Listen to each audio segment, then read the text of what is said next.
So, alam niyo po, ako I honestly believe na in my heart, meron akong the second greatest job in the world. I mean, there is nothing else that I could imagine myself doing. Alam niyo po, I love being a pastor. Alam ko na ako po ay kinreate ng Lord, tinawag ako ng Panginoon to be a pastor, but I'll never have an opportunity to have the greatest job in the world. And of course, it will never happen because the greatest, most important job in the world is being a mother. Yan. So, naintindihan ko po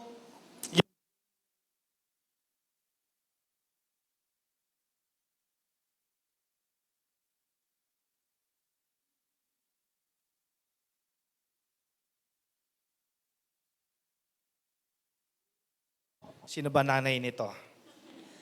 Amen. Thank you po. So, naintindihan ko po yung danger of speaking on a topic which I have a little or first-hand experience kasi hindi naman ako nanay.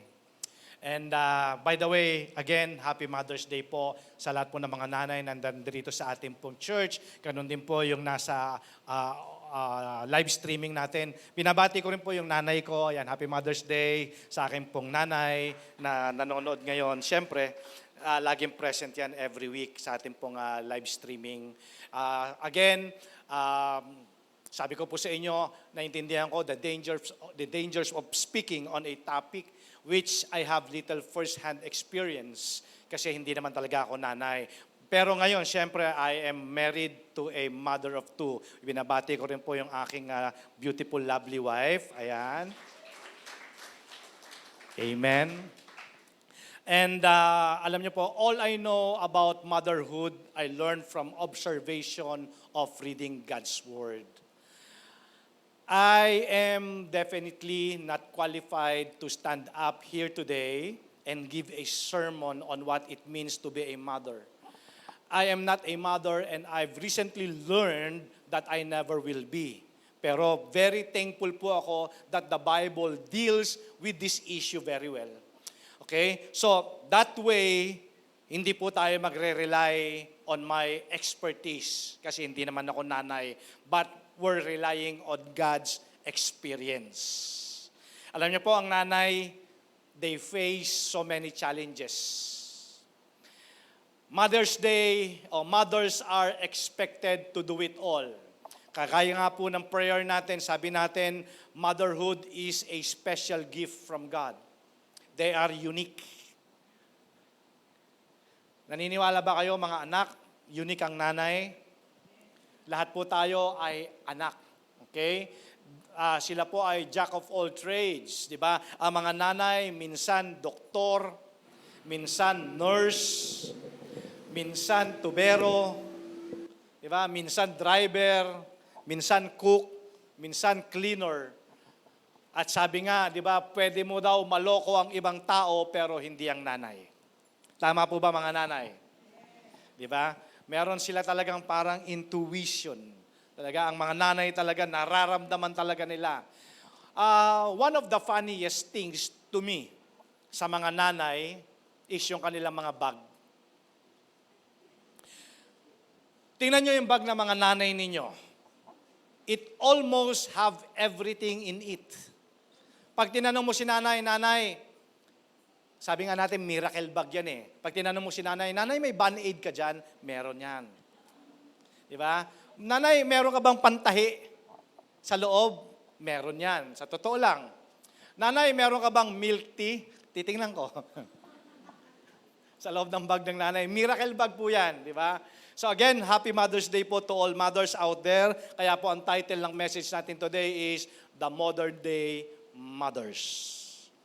Okay. So, though we are modern day mothers, pag-uusapan natin yung the biblical mother. Yan. Okay? So, naniniwala ako behind every successful child is a mother. And every successful mother, behind there is God. Ano ba ang mother? What are mothers? Motherhood is a special gift from God. It seems to me that something miraculous happens when a woman gives birth to her first child. For in a way, there are two births na nangyari. First, the birth of the child, and the second is the birth of a mother. It's a miraculous gift of creation. So, today, ina-appreciate po natin ang mga nanay. Of course, hindi lamang po dapat today, sa Mother's Day natin ina-appreciate yung ating mga nanay. Dapat po araw-araw natin sila ina-appreciate. Okay. But since the world celebrates Mother's Day, so Mother's, araw nyo to ngayon. Amen? Araw nyo po ngayon, itong i-celebrate natin today.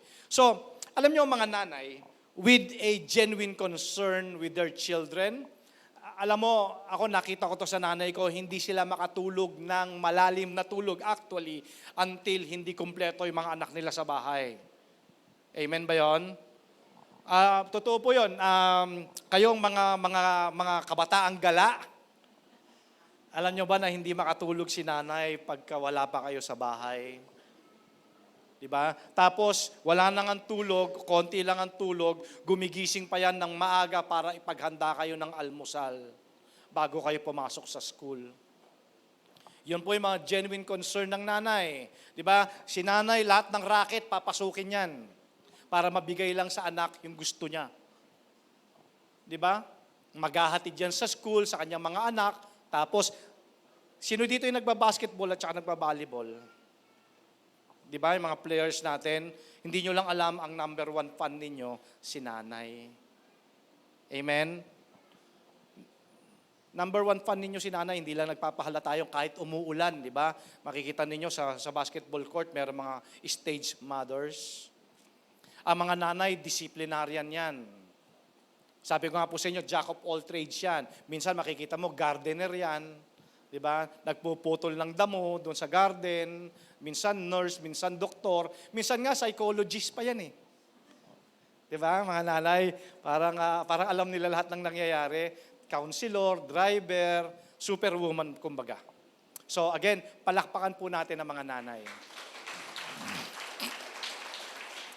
Now, let me share with you, i-check natin yung story sa Bible about the praying mother. Yan. Yung praying mother sa Bible. Okay, so today let me share with you a mother in the Bible. Marahil po sa mind natin, we can better understand Mrs. Zebedee. Ayan. Si Mrs. Zebedee po, siya po ang nanay ni John at saka ni James. So please turn with me in your Bible in book of Matthew, chapter 20, verses 20 to 23. Okay. So ito po yung the praying mother, ito yung request ng nanay kay Jesus. In verse 20, then the mother of Zebedee's sons came to Jesus with her sons and kneeling down, kita nyo, lumuhod pa kay Jesus yan. Kneeling down, asked a favor of him. What is it you want? Sabi ni Jesus. He asked, she said, grant that one of these two sons of mine may sit at your right hand and the other at your left in your kingdom. You don't know what you're asking, sabi ni Jesus. Can you drink the cup I am going to drink? We can, they answered. And then in verse 23, Jesus said to them, you will indeed drink from my cup, but to sit at my right or left is not for me to grant this. Places belong to those these places belong to those for whom they have been prepared by my Father. Thank you, Lord, for the readings of your words. Okay, so ang character po dito, si Mrs. Zebedee, isang nanay, yung kanyang mga anak, at si Jesus. So, si Mrs. Zebedee po was aware of the teachings of Jesus about His kingdom. And she was also very aware of the fact that her sons, John and James, were close to Him. Alam niya yun.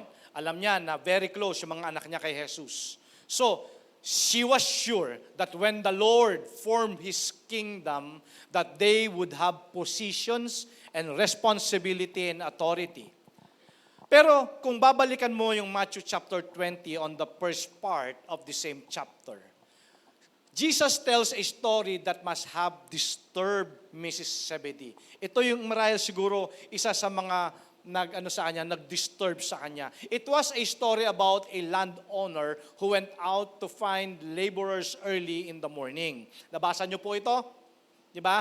Na early in the morning, yung landowner o marahil siguro yung employer, naghanap siya ng mga empleyado. Okay, so early in the morning, nakakita siya mga empleyado. Say, pag early in the morning, baka to mga 6 o'clock pa lang to, nag-iikot na yung employer at nakakita siya mga empleyado at sila po ay nagkasundo sa sweldo. Okay, and then itong mga empleyado na to, nagsimula na silang magtrabaho. Then pagdating nung hapon, eto na naman yung landowner, lumabas siya, naghanap na naman siya ng mga empleyado. Okay, nagkasundo na naman sila sa sweldo at nagtrabaho naman itong mga napili niya nung hapon. Pagdating nung gabi, lumabas ulit yung landowner, naghanap ulit siya ng mga empleyado, nakakita siya, nagkasundo sila sa sweldo, and at the end of the night, okay, at the end of the day, lahat sila nakareceive ng pare-parehong sweldo. Pantay-pantay. So marahil ito po yung story na nag-disturb kay Mrs. Zebedee. It must have caused Mrs. Zebedee to wonder, meron kayang posisyon or authority ang mga anak ko in the Lord's kingdom? Marahil napaisip siya kasi alam niya yung mga anak niya close kay Jesus. So siguro, ito yung sinasabi niya, kumusta kaya yung mga anak ko? Pag ang Panginoong Jesus ay nagtayo na ng kingdom. So, when the opportunity presented itself, anong ginawa ni Mrs. Zebedee? Lumapit siya sa Panginoon. In fact, sabi nga, she knelt down, di ba, kay Jesus and made her request. Sabi ni Mrs. Zebedee, when you establish your kingdom, please let my sons sit in places of authority and honor on your right and left hand. Kasi alam naman natin talaga, pag ikaw ay kanang kamay at ikaw ay kaliwang kamay ng hari, syempre ibang usapan yon. You are in a place, in a position of responsibility and honor and authority. Okay, so dito sa kwentong ito, pag binasa mo to, marahil siguro makikriticize mo talaga si Mrs. Zebedee dun sa confidence niya sa Tagalog, dun sa kanyang kapal ng muka. Diba? Yung tanungin mo si Jesus at i-request mo kay Jesus na po pwede ba gawin mo yung anak ko, yung isa nakaupo sa kanan mo, yung isa nakaupo sa kaliwa. Diba? Parang some kind of presumptuousness. Diba? Parang yung mas matindi yung kumpiyansa ng nanay. Kasi ganoon naman talaga ang mga nanay, di ba? Gagawin ang lahat. Amen po ba? Mga nanay, gagawin niya ng lahat. So, but since today is Mother's Day, so, ang tingnan natin dun sa story, at wag natin i-criticize si Mrs. Zebedee, ang tingnan natin yung positive things na nagawa ni Mrs. Zebedee. Okay? So tingnan natin yung positive things. Huwag natin tingnan yung kanyang kumpiyansa o sabi nga natin yung kanyang kapal. Okay? Tingnan natin kung ano yung positive thing na ginawa ni Mrs. Zebedee para sa kanyang mga anak. Okay. So, alam din naman natin na lumapit siya kay Jesus at nag-request siya kay Jesus. Pero neither Jesus deny it or approve it. Diba, wala namang nakalagay sa Bible eh. He just simply reminded Mrs. Zebedee the cost of being seated on right or left. Okay? So, tingnan natin. Positive things na nagawa ni Mrs. Zebedee. Ready na po ba kayo? Number 1, mga nanay. Tingnan nyo to. Mrs. Zebedee, first, she prayed that her sons might be part of God's kingdom. Okay?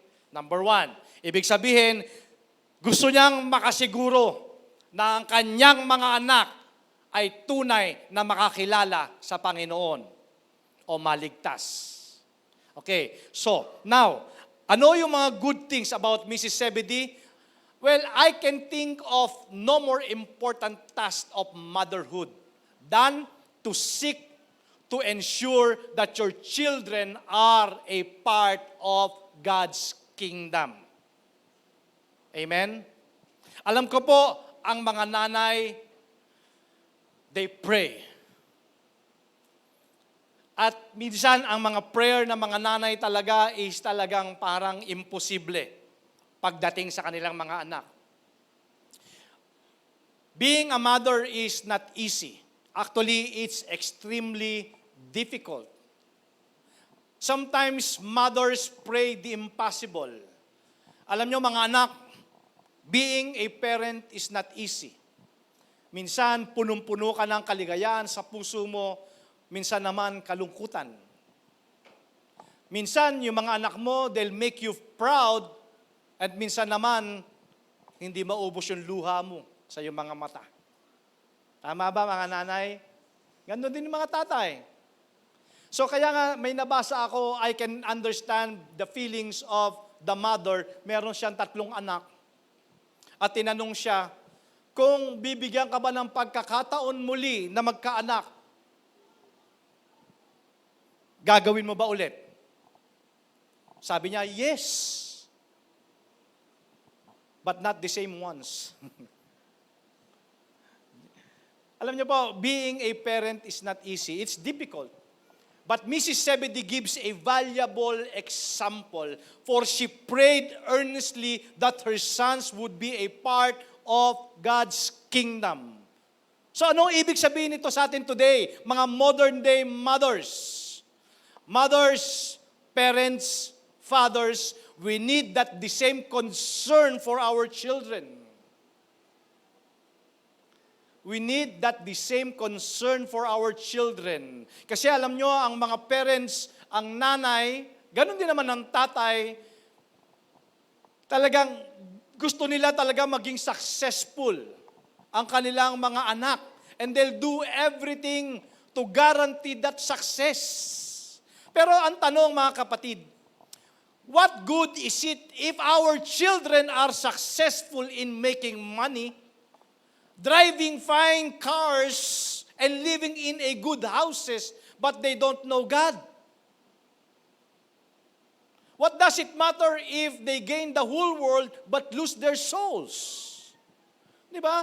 Ano nga naman? Di ba? Ulitin ko po, ang mga magulang, ang nanay, ang tatay, gagawin nilang lahat para maging successful ang kanilang anak. And they'll make it sure na talaga na yung success talaga, gagawin nilang lahat. Pero sabi ko nga po, nga lang, what good is it kung maging successful nga ang anak natin kung sila naman ay mapapalayo sa Panginoon?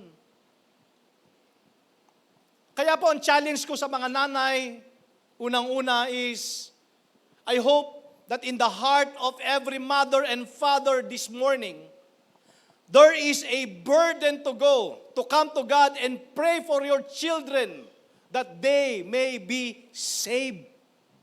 Yun ang unang-una po na responsibility ng mga magulang. Siguraduhin natin yung mga anak natin ay makabilang sa kaharian ng Diyos. In other words, makilala ang Panginoong Yesus bilang kanilang Diyos at tagapagligtas at maligtas.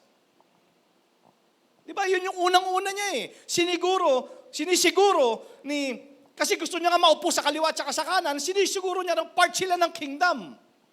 Di ba? In other words, gusto niya na siguro doon, siyempre, pag nakaupo ka sa kaliwa at sa kanan, ligtas ka. Kasama ka ng Panginoon eh. So she prayed earnestly. Di ba?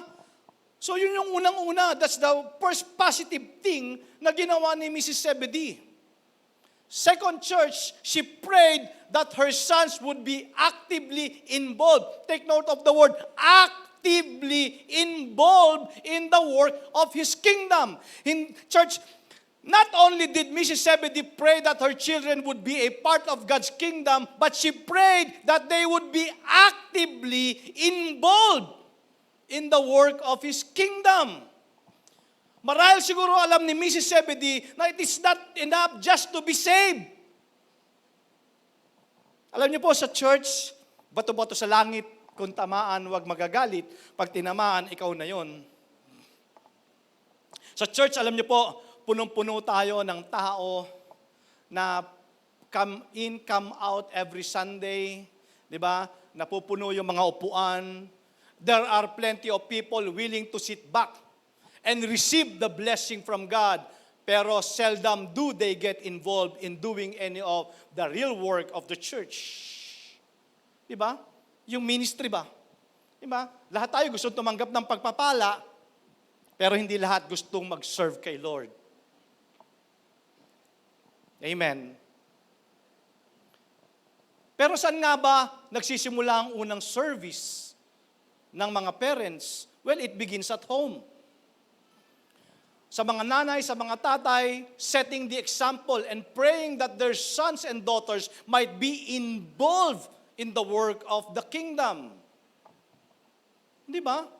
Marahil siguro, ang prayer dito ni Mrs. Zebedee, Lord, gamitin mo yung mga anak ko for the advancement of your kingdom. Hindi lang ako kontento, Lord, na sila ay nakakilala sa iyo, bagkus, Panginoon, gamitin mo rin sila for the advancement of your kingdom. Amen ba yon? So nakita nyo yung praying mother dito sa Bible. So, ang challenge ko po sa mga nanay, si Mrs. Zebedee prayed that her children would be actively involved in the work of His kingdom. At napakaganda pong example nito para po sa ating mga parents. Amen po ba? Mga nanay, parang tahimik ata yung mga nanay.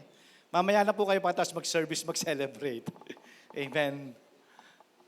So, number 1, mga parents, siguraduhin po natin yung mga anak natin, makakasama natin sa langit. Maaring siguro ikaw, single ka pa ngayon, pero pagdating ng panahon, magkakapamilya ka din.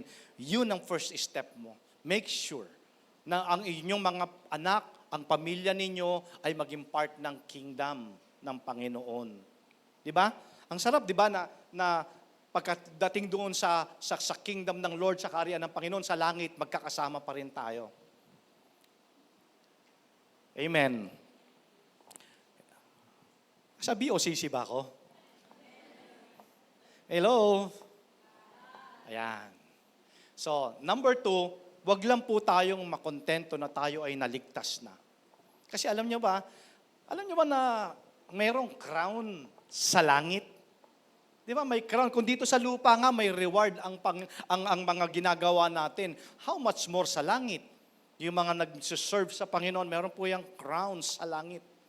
So, wag lang po tayo makontento na tayo ay naligtas, di ba? Na tayo po ay isali natin yung mga sarili natin in serving the Lord. Well, hindi lamang naman po sa loob ng church ang pagsiserve.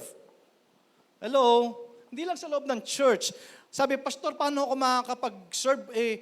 Lagi akong may trabaho. Lagi akong nasa school. Well, kung saan ka inilagay ng Lord, yun yung place mo ng mission. Doon sa work ninyo, doon ka mag-cell group. Doon sa campus ninyo, doon kayo mag-cell group, di ba? Mag-win kayo ng soul, mag-disciple kayo doon. Hindi lamang po sa loob ng church. Kasi nakakala natin, hindi kasi ako pwede ng Sabado. Kasi Monday to Saturday, nasa school ako, nasa trabaho ako. Yun yung place ng mission mo kung nasan ka. Amen po ba yun? So, church, again, wag lang po tayo makontento na tayo po ay naligtas. Yes, siyempre. Pag ikaw ay naligtas, doon, magiging part ka ng kingdom. Pero, pagdating sa langit, pangit naman yung nanonood ka lang. Nanonood ka lang doon sa nire-reward. Amen? At saka alam nyo ba na ang Lord meron naka-inline na mga tao para sa inyo? Diba? Share nyo si Jesus. Diba? Hindi naman kayo ang magko-convince. Hindi naman kayo ang magko-convict, kundi ang Holy Spirit. All you need to do is just to share Jesus. Diba? Invite niyo sa church. Invite niyo sa cell. Diba? That's your ministry. Diba? Yun ang ministry mo. Amen po ba? Okay. Number 3. Si Mrs. Zebedee, she had big expectations. Ayan. Malaki yung expectation nito ni Mrs. Zebedee. Alam nyo, when you're in the kingdom, there are no higher position than those on the right and left of the king himself. Di ba? Parang sunod sa hari, ikaw na yung pinakamataas na posisyon. At yun ang gusto ni Mrs. Zebedee. Pero alam niyo ba na ang point dito is not position seekers? Hindi yung posisyon, hindi yung porke, kasi may mga tao gusto lang nila posisyon talaga eh. Di ba? Hindi yung posisyon talaga ang hinahanap dito ni Mrs. Zebedee. Okay? So, ibig sabihin, wag tayo makontento that we are in position. Or in other words, yan na lang. Dapat, church, nagsisik pa tayo ng greater calling. Di ba? Baka naman may tinatawag sa inyong pastor dyan. Di ba? Taas ang kamay. Walang gusto magtaas ng kamay. Ibig sabihin, di ba? Huwag kang makontento na yan lang yung ministry mo kay Lord. Dapat mag-pray ka kay Lord. Lord, mas gamitin mo pa ako for a greater calling. Alam niyo ba ginawa dito ni Mrs. Zebedee? She prayed that her children wouldn't be only doorkeepers. Kasi hindi ko po minamaliit o minamasama. Kasi parang nasa isip ni Mrs. Zebedee, parang hindi, ayoko lang na ganyan lang yung ginagawa niya. Gusto ko gawin pa nila yung mas higher calling. Okay? Kaya nga gusto niya yung position and authority sa left at saka sa right ni Jesus. So, napaka-mapangahas po nung ginawa. Very presumptuous yung ginawa dito ni Mrs. Zebedee. Pero I admire her boldness. Kasi alam nyo ba, kadalasan ang mga tao, they settle for mediocrity. Parang okay na ako dito, okay na lang ako. Sige, okay na lang ako okay na lang ako na nagpapaparking. Diba? Okay, well, church, ulitin ko po lahat po yan ay ministry. At tinitingnan ng Panginoon, pareho, napaka-importante kay Lord, kahit nga nag-aayos ka lang ng silya, napaka-importante sa Panginoon yan. Okay, ang tinitingnan ng Lord, yung heart natin in ministry, your faithfulness, di ba, in your ministry. Pero hindi ka ba nag-i-aim ng higher calling? Baka naman gusto kang tinatawag ka ng Lord for higher calling. Tingnan mo yung katabi mo. Sabi mo sa kanya, baka naman tinatawag ka ng Lord. Dinideny mo lang. O nire-reject mo lang. Di ba? Nakikita nyo ba yung sarili ninyo na isang araw tatayo kayo dito? Nakikita nyo ba yung sarili nyo? Amen? Isang araw, aagawin ko yung posisyon ni pastor na yan. Walang agawan. Hintayin mo yung tawag ng Lord. Diba? Hintayin nyo, huwag kayo mainip. Tatawagin, pag yung heart mo is right, tatawagin ka ng Lord. Pero alam nyo, sabi nga ng Bible, many are called but few are chosen. Yung chosen doon, hindi naman namili ang Lord eh. Kukunti lang yung nag-respond. Diba? Kaya baka ulitin ko nga sandali bago tayo lumayo at sabi mo yung katabi mo, baka naman tinatawag ka ng Lord for higher calling. Nire-reject mo lang. Diba? Baka nire-reject mo lang. Kaya I admire yung boldness dito ni Mrs. Zebedee. Kasi huwag tayo mag-settle for less. Diba? Kasi we have a big God. Amen? Sabi ko nga, ikaw, okay, alam nyo ito, boldly, gusto ko sabihin to Sa Bible, hindi lang naman yung mga fivefold ministry, di ba, yung meron doon. Meron ding ministry of helps. Alam niyo yung ministry of helps? Yung in your own little way, ginagawa mo yung tulong. Alam mo ba, even your finances, pwede mong gamitin sa ministry? Di ba, hindi ka man makapag-minister, di gumulong ka na lang sa gastusin ng church. Di ba?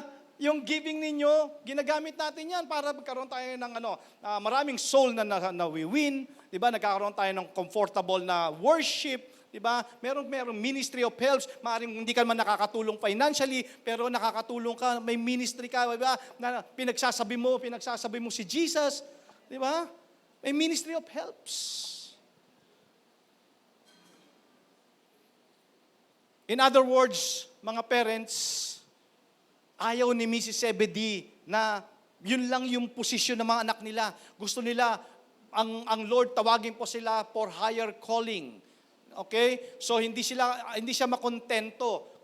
Kasi marami sa mga simbahan, kontento na ang ministry niya ay Zimbabwe. Simba tsaka uwi. Di ba? Simba tsaka uwi. Sorry hindi ko naman kayo nakikita lahat. Pero di ba, alam mo, pwede mo rin maging ministry pagkatapos ng service. Huwag kang magmadali kaya umuwi. Di ba, makipagkumusta ka muna sa pamilya mo. Church family mo, kumustahin mo naman. Kapatid mo yan sa Panginoon eh. Amen ba? Di ba, nagmamadali ka lagi umuwi. Kumustahin mo yung mga kapatid mo. Kung sa pamilya nga, di ba, dapat nakukumusta mo. Yan, tandaan nyo, mamaya walang magmamadali umuwi. Tingnan natin May camera ba tayo doon sa labas? Tingnan natin i-replay natin next week kung sino yung mga unang umuwi. Hindi, pero po, kidding aside, pero totoo yun, di ba? Actually, kahit naman sa practical na usapan, di ba? Kumustahin mo naman yung mga kapatid mo, kapamilya mo yan sa Panginoon. Yan yung makikita mo hanggang sa langit. Amen? Part ng kingdom yan eh. Kasi, minsan nagsisettle lang tayo, parang sisimba lang tayo, tapos uwi na. Uwi na. Tapos, yung buong linggo ang saya-saya, kumita ng maganda, tapos nagkaroon ng problema, doon maalala si pastor. Nung ini-enjoy ninyo yung blessing nyo, hindi nyo kami naalala. Pag may problema na, maalala nyo na kami, no? Tama. So, church, wag po tayo mag-settle for less, for mediocrity. Di ba? Mag-pray tayo at mag-ask tayo kay Lord. Lord, gamitin mo ako. Kung saan mo ako gusto gamitin mo ako, Panginoon. Di ba? I want to be part of your service. In other words, mga parents, let us encourage our children to work for the service of the Lord.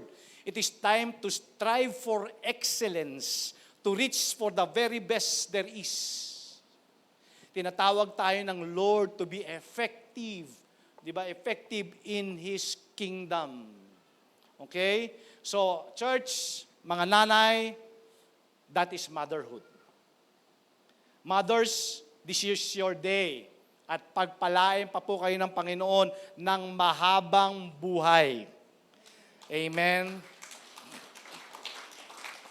Pagpalain po kayo ng Panginoon ng mahabang buhay. Alam ko po, hindi po madali maging nanay. Kaya nga sabi ko po sa inyo kanina, parang I believe I'm not in a position to preach this matter kasi hindi naman ako nakaka-first hand experience being a mother. Pero buti na lang may Bible. Alam nyo, sa totoo lang, sabi ng iba na daw ang kabataan ngayon. Totoo ba yon? Pero alam nyo ba, based sa observation ko, hindi nagbago ang kabataan. Ang nagbago ngayon, yung mga magulang. Alam nyo kung bakit? Nagbago yung mga magulang. Hindi na sila masyadong mahigpit ngayon sa mga anak. You know why? Kasi ayaw na nilang ma-experience yung mga naranasan nila noon. Kaya pala, yung nanay ang lumuwag, yung tatay ang lumuwag. So dahil lumuwag si nanay, lumuwag si tatay, nagbago din yung bata. Alam nyo ba mga anak, nung kabataan namin, sa totoo lang, hindi kami sumasagot sa magulang. Hindi kami sumasagot. Ngayon, pambira, yung mga anak, mas mataas pa yung boses ng anak mo eh. Di ba? Nung kabataan namin, ito hatin na nyo. Nung kabataan namin, si nanay, hindi pa tinatawag yung pangalan mo, lalapit ka na. Noon, ganun pa lang eh. Shh! Yung shh na yun, alam mo si nanay yun. Tama? Magsabi kayo yung mga kasigidad ko dito. Tama, di ba? Sit lang kami. Ngayon talaga mapuputol yung ugat mo, hindi pa lumalapit.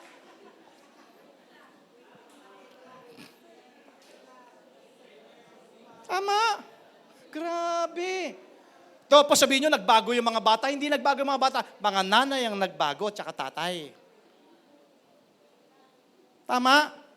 Kung kausapin nyo ngayon yung mga magulang ninyo, para kala mo, barkada mo lang. Well, anak, makinig kayo. Si nanay tsaka si tatay, barkada nyo talaga yan. Pero wag niyong alisin yung respeto. Huwag niyong alisin yung respeto. Respeto, mga anak. Tingnan nyo may challenge sa inyong mga anak. Tingnan nyo. Pag binasa ninyo ang 10 Commandments, basahin ninyo 10 Commandments. If you read the Bible, especially yung 10 Commandments, yan lang yung commandment na merong pangako. Di ba? Ang sabi ng Bible in book of Exodus chapter 20 verse 12, honor your father and your mother so that your days may belong in the land. Ephesians 6:2 and 3, you honor your father and mother. This is the first commandment with a promise that it may go well with you and that you may live long in the land. Maniwala po kayo sa akin. Nakita ko to mula nung pagkabata ako. Yung mga naging successful na mga bata, yun yung marunong, gumalang at rumespeto sa kanilang mga magulang. At nakita ko din yung mga suwail, yung mga walang respeto sa magulang, yun yung mga unang kinukuha ni Lord. No, totoo yun. I've known several. Kasi ang promise ng Lord, irespeto mo ang magulang mo. I-honor mo ang magulang mo. Payayamanin kita at pahabain ko buhay mo. Wow. Kaya alam niyo po, ang Bible is very clear. Diba? Kasi minsan sinasabi, pastor, paano ko naman siya ire-respeto? Hindi naman siya karespe-respeto. Diba? Sabi ni pastor, marunong ka pa sumagot. Diba? Ganun yung mga kabataan ngayon, grabe. Pero hindi yung mga anak natin, mga mothers, hindi yung mga anak natin. Katabi ba yung anak mo? Katabi mo? Sabi mo sa kanya, hindi ikaw yan, anak. Hindi ikaw yan. Mga anak, gusto nyo pagpalain kayo ng Panginoon? Gusto nyo pahabain ng Lord ang buhay ninyo? I-honor ninyo ang mga magulang nyo. Lagi kong, alam nyo, ako kinakabahan ako pag nakakita ko ng batang ganyan. Kasi ang dami ko nang na-meet na mga kabataan, kinuha na ni Lord.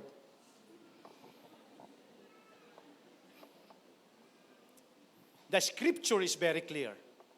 Kasi sabi mo, paano ko igagalang pastor? Hindi naman siya kagalang-galang. Again, the scripture is very clear. There is no qualification. There is no standard to be met. The only requirement para irespeto, i-honor ang magulang, sila ang magulang mo.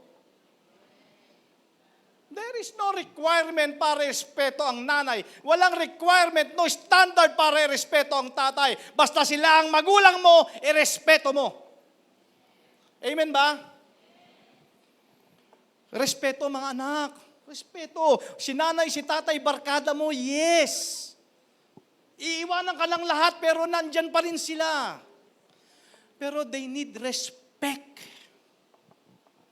Di ba? Huwag yung mas mataas pa yung boses mo kay nanay, tatay. Di ba? Nung panahon namin, alam nyo, sa totoo lang, nung panahon namin, hindi ka pwedeng umalis ng bahay, hindi ka pwedeng lumabas ng bahay, bumalik ka ba, hindi ka nag-amen. Tama? Ngayon, parang walang nakita eh. Pasok yan sa rep kaagad. Di ba? Pagpasok ng pinto, doon sa rep kaagad nag-hello eh. Gutom. Tama ba, mga anak? Umamin. O sige, yung tinamaan dito, sumigaw ng mahinang amen. Mga anak, ako naging anak din ako eh. Naging anak din ako. Pero tandaan nyo to. Ako naging anak, naging kapatid. Pero kailanman hindi ako lumaban sa nanay at sa tatay ko at hindi rin ako lumaban sa nakakatanda sa akin. Never. Because I know na may pagpapala ang Panginoon pag nire-respeto mo ang magulang mo. I know. Naging bata din kami. Diba? Kaya napaka-blessed ninyo kasi bata pa kayo, alam nyo na to. Kaya meron na kayong tamang path para sa success. So again, hindi porke, hindi sila kagalang-galang, hindi mo nagagalang. Igalang mo dahil yan ang sabi ng Panginoon. Respect them. You know, respect, that includes listening. Diba? That includes submitting to their authority. Pero, kung ang magulang merong instruction sa kanilang anak na kinokontra ang utos ng Diyos, that will be the time na pwede mo silang hindi sundin. Ang sabi ng Acts chapter 5 verse 29, we must obey God rather than human beings. And that includes your parents. Ibig ko sabihin, kung ang pinapagawa naman ng magulang ay masama, ay hindi mo kailangan sundin. Di ba? Sundin mo ang Panginoon. That's the only time na hindi mo sila i-obey. Kasi ngayon sa TV, di ba? Sorry pero sa TV ngayon, yung mga magulang, ginagamit yung mga anak nila sa mga online selling, yung mga online na di ba? Binibenta yung mga anak nila. Yun yung mga sinasabi ko. That's the only time hindi mo sila kailangan i-honor and i-respect. Di ba? So, honoring parents is the only command in Scripture that promises long life as a reward. Ito, lagi ko itong sinasabi sa mga anak ko, honor begets honor. Pagdating ng panahon, magiging magulang din kayo. Ngayon pa lang, magtanim ka na ng honor, ng respeto sa magulang mo, para pag nagkaanak ka, aanihin mo yan. Aanihin nyo yan. Honor begets honor. Kaya, mga anak, wala man dito magulang ninyo, pag uwi ninyo mamaya sa bahay, ano bang daan ka sandali ng 7-Eleven? Bili mo ng Cloud9. Di ba? Simple things. Hindi mahalaga kay nanay kung ano yung dala-dala mo. Ang maganda lang, na-appreciate mo siya. Sabi mo sa kanya, Mama, I love you. Na-appreciate ko yung nagagawa mo sa akin kasi hindi naman madali. Akala nyo ba madali? Honor begets honor. Magtanim na kayo ngayon mga anak para pagdating ng panahon ninyo, ire-respeto rin kayo ng mga anak nyo. Amen? Amen ba yon? Hindi po imposible yun. Ang sabi ng Colossians chapter 3 verse 20, children, obey your parents in everything, for this pleases the Lord. Kaya alam nyo mga anak, dami ko nang nakita. Ang dami ko nang nakita. Yung mga successful talaga na mga anak, sila talaga yung, of course, part yon, yung meron silang pagrespeto sa kanilang mga magulang.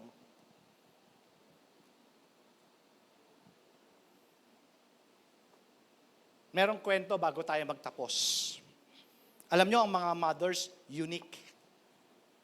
Unique yan. Meron daw nanay, kasama niya yung anak niya doon sa Shopwise. Yung kanyang anak, nandoon sa may pushcart habang sila ay namimili. Okay? Yung anak niya, sigaw ng sigaw. Sigaw ng sigaw. Nakaroon na ba kayo ng ganyan experience sa mga anak niyo, mga nanay? Yung kahit wala sa pushcart, sigaw ng sigaw. Dito, itong kwento na to, yung nanay niya, kasama yung anak niya, nandun sa pushcart yung bata, sigaw ng sigaw. So habang tinutulak ni nanay yung pushcart, sigaw ng sigaw yung bata, sabi ni nanay, ay nako,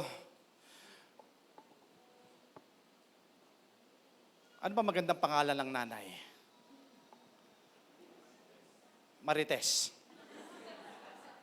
Sabi niya, sigaw na sigaw yung bata habang tinutulak. Sabi niya, ay nako, Marites, kalma lang. Kalma lang. Marites, kalma. Sigaw pa rin na sigaw yung bata. Marites, kalma lang. So nung nandun na sila sa may bayaran, nandun na sila sa may cashier, sabi nung babae doon sa cashier, ang galing-galing mo ma'am, no? Ang galing-galing mo. Na, paano mo napatahan yung anak mo? Sabi nung nanay, Iha, ako si Marites. Bukas, pagising nyo, maalala nyo tong joke ko. Doon kayo matatawa. Kita nyo, hanggang ngayon, yung sinasabi ni Pastor, nagbabuffering, no? No, di ba? Tama, di ba? Hindi nyo naintindihan, no? Ulitin ko yung kwento. Habang tulak-tulak nung nanay, sumisigaw yung bata. Sabi niya, Marites, kalma lang. So, pagdating doon sa kaha, sabi nung cashier, Ma'am, ang galing mo, no? Napatahan mo yung bata. Sabi niya sa cashier, Iha, ako si Marites. Siya pala yung kinakalma niya. Naget niyo yung point? Mga nanay, minsan ganun yung kailangan natin gawin, di ba? Ay, kalma lang. Mami, bayaran na naman ng tuition. Ay, kalma lang. Mami, wala na tayong ulam. Ay, kalma lang. Di ba? Tapos pag sumasagot yung anak, kalma lang. Amen? Ganon kasi mga nanay. Di ba? Ganun ang mga nanay. Alam nyo, gagawin nilang lahat. Kaya mga mother, thank you po for a job well done. Thank you po. So, bago tayo magtapos, ulitin ko lang po, mothers, alam ko mga modern day mothers kayo ngayon, pero alam nyo ang scripture, yan po ay applicable sa lahat ng panahon. Number one, siguraduhin natin yung mga anak natin ay part ng kingdom, makakilala sa Panginoon. Number two, wag tayong makontento na sila ay part lang ng kingdom. Encourage natin sila mag-serve sa Panginoon. And number three, hindi naman tayo naghahanap ng posisyon. Ipag-pray natin na ang anak natin is maramdaman niya talaga kung ano yung calling ng Lord sa kanya upang maging kagamit-gamit siya sa Panginoon. And that's the praying mother in the Bible. Alam ko, ganun din ang ginagawa ninyo. Mga nanay, mga tatay, maraming salamat po for being a parent to us. Si nanay ko nanonood ngayon. Ma, salamat po sa inyo. Ako, produkto kasi ako ng praying mother eh. Produkto ako ng praying mother. Napakalakas ng prayer ng nanay ko. Talagang hindi ko kayang i-resist. Pero alam mo, ikaw, produkto ka din ng panalangin ng nanay mo. Tayo po tayo lahat. Pwede ba, kung ikaw, anak na nandito, pwede ba appreciate mo yung nanay mo, yakapin mo yung nanay mo, mama, mami, nanay, salamat po sa'yo. I love you. Sige po, bago tayo umawit. Lapitan niyo po, mama mo, tita mo, mothers na nandito. Sige po, appreciate mo yung nanay mo. Appreciate mo, honor mo. Yan ang susi ng success mo. Yan ang susi ng long life mo, yung mga magulang mo. Come on. Hindi kailangan na sila ay kagalang-galang. There's no requirement. There's no standard to honor your parents. Basta sila ang magulang mo, i-honor mo. Come on. Kung wala man dito yung mga magulang mo, pag uwi mo, yakapin mo, mama, salamat po sa iyo. Mahal kita.